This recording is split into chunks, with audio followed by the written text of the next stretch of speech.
Hello à tous les gars. Alors aujourd'hui petite vidéo, View Content versus Purchase. Tout d'abord bonjour à tous les nouveaux sur le Discord, le lien dans la description. View Content versus Purchase. Qu'est-ce que ça veut dire? Pour essayer de comprendre ce que ça veut dire, on va repartir aux bases.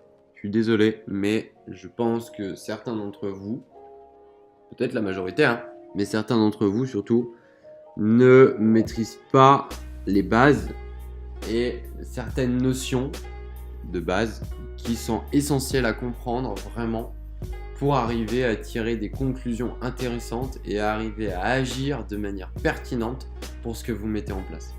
C'est extrêmement important que les bases aient été comprises. Et en fait, là, on va faire un petit retour en arrière. Peut-être que ça sera extrêmement enrichissant pour les plus néophytes d'entre vous. Peut-être que ce sera du rabâchage pour les plus expérimentés d'entre vous. Peu importe, j'en ai rien à foutre.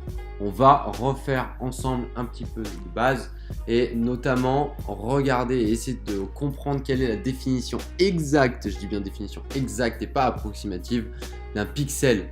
C'est tellement complexe qu'il faut que vous arriviez à comprendre parfaitement ce que votre pixel fait, comment est-ce qu'il travaille et comment est-ce qu'il peut vous être bénéfique dans la mise en place de vos publicités. C'est extrêmement important. Aujourd'hui, votre pixel, qu'est-ce que c'est? Votre pixel, en fait, alors je suis désolé, on va pas avoir beaucoup d'écran aujourd'hui sur cette vidéo, on va vraiment parler théorie. Et en fait, je le fais parce que j'aimerais que vous compreniez certaines choses.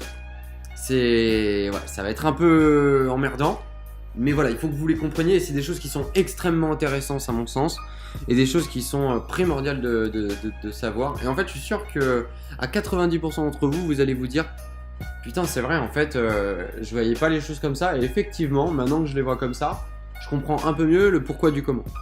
Donc pour en revenir aux bases, en fait, votre pixel, qu'est-ce que c'est? Votre pixel, c'est le cerveau de votre compte publicitaire. Non content d'être le cerveau de votre compte publicitaire, c'est aussi ce dernier qui va faire le lien entre votre compte publicitaire et votre site Shopify ou autre, peu importe, votre site e-commerce. Du fait qu'il fasse le lien entre les deux, ce dernier est capable de venir récupérer les datas qui sont envoyées par votre site web pour les intégrer dans votre compte publicitaire et ainsi en tirer des conclusions et s'adapter en fonction des datas qu'il reçoit. C'est-à-dire, aujourd'hui, un visiteur qui va visiter le contenu de votre site internet et qui va donc générer un view content sera gardé en mémoire par votre pixel qui lui-même le renverra à votre site internet.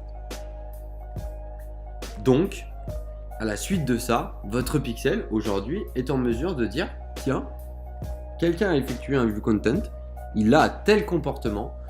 Après avoir cliqué sur la publicité, attention, hein, puisqu'on parle de toutes les personnes qui ont effectué une action sur votre site internet suite au visionnage de votre publicité, qu'elle soit vidéo ou image.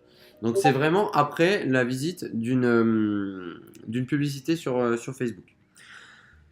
Donc ce pixel, aujourd'hui, voilà, il est en mesure de vous dire, tiens, quelqu'un vient de visiter du contenu, vient de faire un view content. Je suis donc aujourd'hui en mesure de pouvoir dire, ok, la personne qui fait des view content en règle générale sur mon site internet, elle a tel comportement parce que, au préalable, j'ai observé le comportement d'une personne qui a effectué un view content. Autrement dit, il faut du passif à votre pixel. Il faut de la data. Si ce dernier n'en a pas, il ne pourra malheureusement pas diffuser les publicités de manière optimale et auprès des personnes ayant le comportement en corrélation avec l'objectif que vous avez défini. C'est-à-dire qu'aujourd'hui, si vous choisissez l'objectif purchase, l'objectif achat, si votre pixel est neuf, si votre compte publicitaire est neuf et si votre site internet est neuf, ces derniers plutôt ne sauront pas quel est le comportement de la personne qui effectue une purchase. Quel est le comportement de la personne qui se balade sur votre site internet suite à la vue de votre publicité et quel comportement elle a vis-à-vis de l'achat sur votre site internet. Et donc il sera incapable de rediffuser vos publicités auprès des personnes qui ont un comportement similaire d'acheteur à ce visiteur. Vous voyez ce que je veux dire? Ce qui fait que si en fait vous n'avez pas de data, pas de commande, pas de comportement passif de personnes ayant effectué un achat sur votre site internet, votre pixel sera incapable de rediffuser vos publicités auprès des gens qui ont un comportement similaire. Et donc par conséquent, c'est pour cette raison que certains viennent me voir en me disant « Putain, Esco, je comprends pas, Voilà, je me suis lancé et tout, j'ai lancé mes publicités. Par contre, mon budget, il se dépense pas.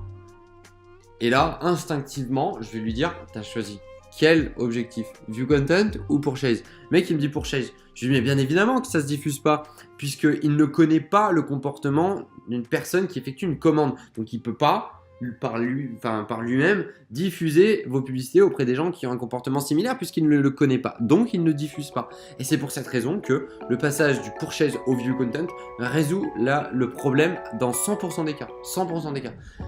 Parce que, alors vous me direz, oui, mais c'est pareil, si le compte publicitaire il est neuf, il va pas comprendre. Si le compte publicitaire il est neuf et il a jamais fait de visite, si tu choisis View Content, il connaît pas le View Content donc il pourra pas diffuser View Content.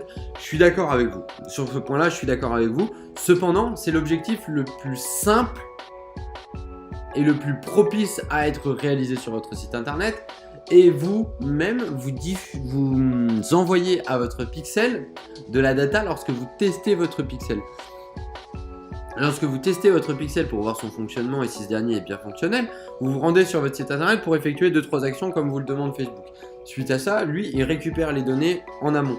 Et c'est pour cette raison, en fait, qu'il est capable aujourd'hui de diffuser en view content. C'est parce que vous avez généré, vous, des datas, et donc que ce dernier est capable de les retranscrire et de retourner voir les personnes qui ont un comportement similaire à ce que vous avez effectué, vous, en testant votre pixel. Donc, en fait, le view content, il en faut vraiment un minimum.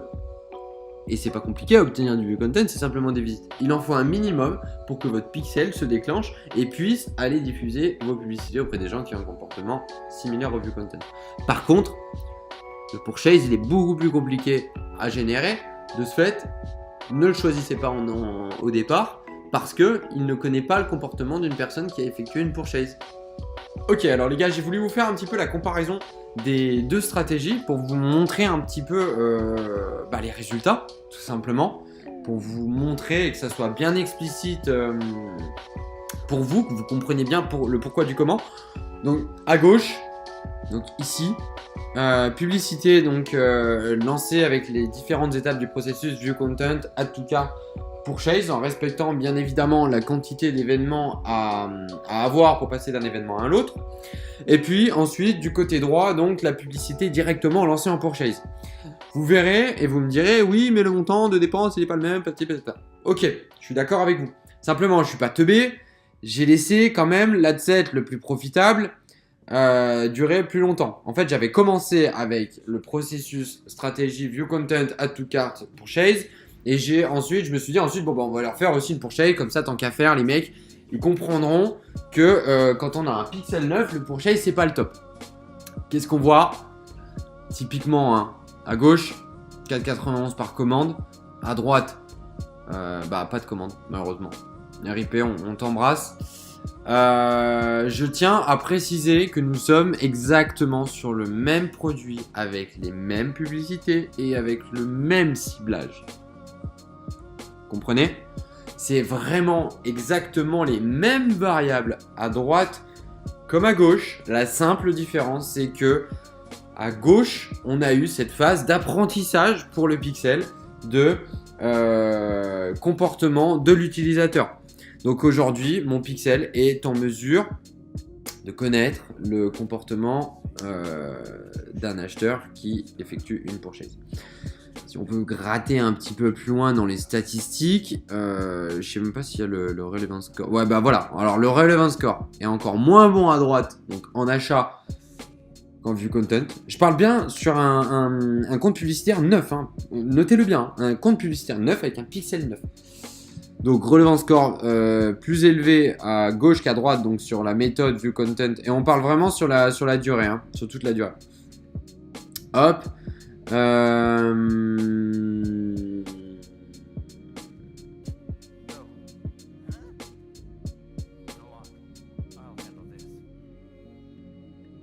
Alors vous remarquerez aussi également un truc assez intéressant. J'aimerais bien le faire afficher là. Alors on va essayer d'aller dans Delivery. Hop, j'aimerais bien. Voilà, le coût par 1000 aussi. Regardez le coût par 1000. Avec le processus et la stratégie View Content Purchase, View Content to Purchase, on a un coût par mille sur la durée qui est beaucoup moins élevé, qui est beaucoup moins cher.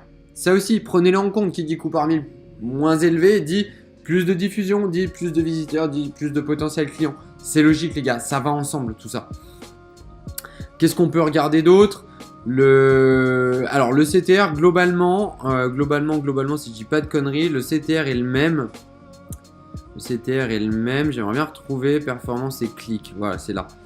Performance et clic. Hop, le CTR, voilà. Clique sur le lien. 1,46 à droite pour l'achat. 1,38 à gauche pour le début en view content. CTR All 6,27. CTR All 5,64. Grosso merdo, c'est les mêmes. Ce qui prouve bien en fait que le ciblage, le produit ainsi que la publicité sont exactement les mêmes puisqu'on suscite visiblement le même engagement. Simplement, le comportement d'achat n'est pas le même à droite par rapport à gauche. Et le coût par clic, évidemment, sans ressent, donc le CPC All. Bon, alors c'est plus le coût par clic sur le lien qui est important ici. Voilà, même coût par clic sur le lien plus élevé sur l'achat, donc moins de visiteurs théoriquement, avec un coût par mille encore plus élevé comme on l'a vu tout à l'heure. Voilà, CPM plus élevé, plus coût par clic plus élevé, ça fait vraiment moins de visiteurs. Voilà, je voulais simplement vous montrer cette petite comparaison pour que vous compreniez pourquoi il ne faut pas lancer en purchase direct avec un Pixel 9.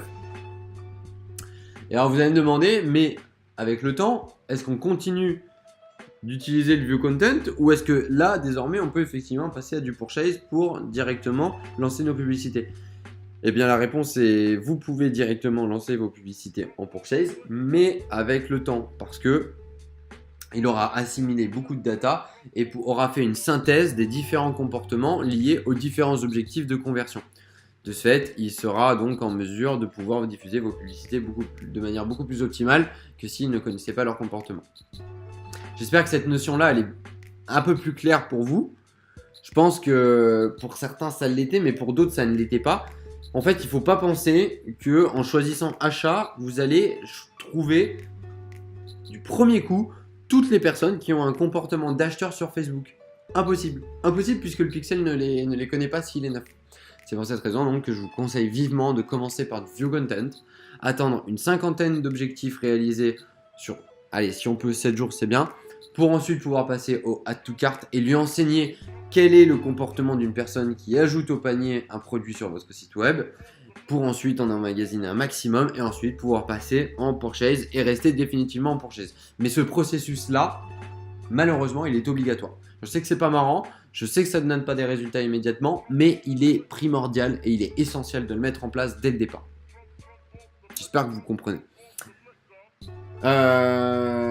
Simplement, donc là, je voulais vite fait vous présenter, enfin vous connaissez cette interface, hein, c'est l'interface du Pixel tout bêtement, mais j'aurais voulu qu'on la regarde ensemble pour que vous compreniez. Donc là, par exemple, sur un mois, ce joli Pixel, par exemple, il a emmagasiné 248 commandes. Donc aujourd'hui, autant vous dire qu'il est en mesure et il est capable de déterminer quel est le profil de la personne qui passe un achat, une purchase, versus un Pixel qui est neuf, que je viens de créer, qui lui, par contre, est incapable de connaître, vu qu'il n'a jamais enregistré l'événement en question, il est incapable de pouvoir faire remonter quelconque info en lien avec votre Pixel et votre site internet, puisque ces derniers sont neufs. Vous voyez ce que je veux dire? Donc il sera incapable également de diffuser auprès des gens qui ont un comportement en corrélation avec votre objectif. Voilà, j'espère que c'est clair. Je sais que c'était pas une vidéo marrante, mais c'était vraiment une vidéo explicative pour reprendre un petit peu les bases de ce qu'est le Pixel, de comment ce dernier travaille et comment surtout vous devez travailler avec lui. Hasta luego les potos. Allez, je vous souhaite une bonne journée, on est lundi, et puis une bonne semaine. Ciao.